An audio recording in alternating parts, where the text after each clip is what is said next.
వాలంటీర్ల సేవలపై క్లారిటీ వచ్చేదెప్పుడు? గత ప్రభుత్వ హయాంలో కీలకంగా వ్యవహరించిన వాలంటీర్ల జీతభత్యాలపై నిర్ణయం తీసుకునేదెప్పుడు?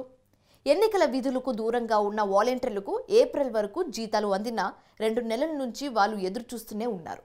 మే నెల నుంచి జీతాలు రాక భవిష్యత్తు అగమ్య గోచరంగా కనిపిస్తున్న వేళ తమ కష్టాలు పట్టవా అంటూ వాలంటీర్లు కన్నీళ్లు పెట్టుకుంటున్నారు.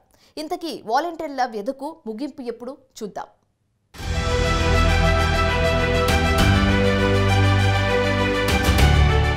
2024 ఎన్నికల హామీల్లో భాగంగా టీడీపీ అధినేత చంద్రబాబు వాలంటీర్లకు భరోసా కల్పించారు. అధికారంలోకి వస్తే ఉద్యోగాలు తీసే పరిస్థితులు ఉండవని, పైగా జీతాన్ని 10,000 రూపాయలకు పెంచుతామని చంద్రబాబు హామీ ఇచ్చారు. అయితే దాదాపుగా 1,02,000 మందికి పైగా వాలంటీర్లు ఆనాడు రాజీనామాలు చేశారు. కూటమి సర్కార్ తమను దూరం పెట్టిందని వాలంటీర్స్ నిరసన వ్యక్తం చేస్తున్నారు. తిరిగి విధుల్లోకి తీసుకోవాలంటూ వేడుకుంటున్నారు. అయితే ఏ విధంగా వాలంటీర్స్ ను విధుల్లోకి తీసుకోవాలి, విధి విధానాల పట్ల చంద్రబాబు ప్రభుత్వం కసరత్తు చేస్తోంది. మరోవైపు వాలంటీర్లకు చెల్లించాల్సిన పెండింగ్ వేతనాలపై కూటమి సర్కార్ స్పష్టమైన హామీ ఇవ్వాలంటూ ఏపీ వాలంటీర్స్ సిఐటియు అధ్యక్షుడు నాగేశ్వరరావు డిమాండ్ చేస్తున్నారు.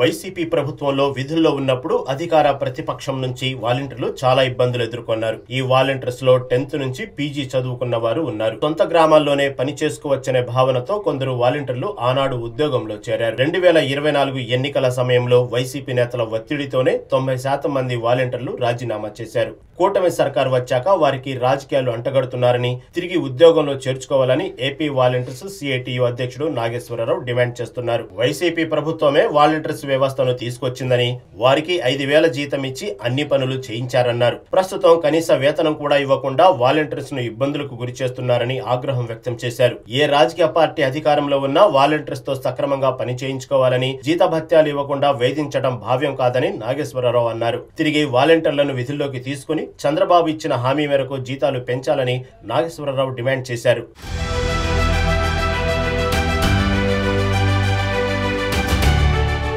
ఏపీలో చాలా మంది ఉద్యోగులు తాత్కాలిక ప్రతిపాదన మేరకు పనిచేస్తున్నారు. ఏడాది తర్వాత ప్రభుత్వానికి ఇష్టం ఉంటే వారిని రెన్యువల్ చేస్తుంది. అదే పద్ధతిలోనే తమను విధుల్లోకి తీసుకోవాలని, భవిష్యత్తును కాపాడాలని వాలంటీర్లు ప్రభుత్వాన్ని వేడుకుంటున్నారు.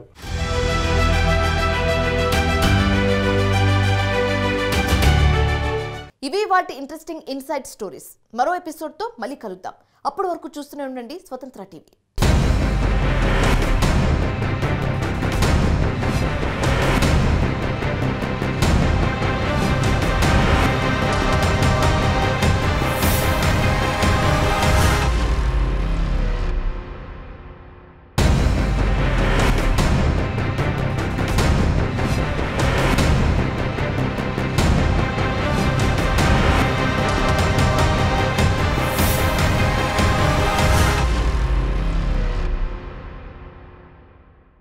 నమస్తే, వెల్కమ్ టు ఇన్సైట్ స్టోరీ. నేను శివాని.